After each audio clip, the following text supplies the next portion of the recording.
అమరావతి మన రాజధాని. బయట పోతే ఏం చెప్పాలో తెలియడం లేదు. ఏ రాజధాని అంటే ఎవరు పిల్లలు చెప్పలేకపోయే పరిస్థితికి వచ్చారు. ఏ రాష్ట్రానికి ఎమ్మెల్యేలు కూడా చెప్పలేరు, ముఖ్యమంత్రి కూడా చెప్పలేడు. అంటే ఒక పద్ధతి లేని రాజకీయం.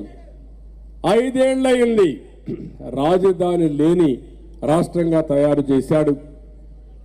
చాలా అంటే ఒక్క విషయం మీరు గుర్తుపెట్టుకోవాలి. ఇలాంటి దుర్మార్గుడుగానే 2004లో కానీ హైదరాబాద్కి కానీ వచ్చుంటే, సమైక్య ఆంధ్రప్రదేశ్ వచ్చుంటే ఆ రోజే హైటెక్ సిటీ అన్నీ అయిపోయేటివి. అక్కడ కూడా ఏమీ డెవలప్ అయ్యేది కాదు.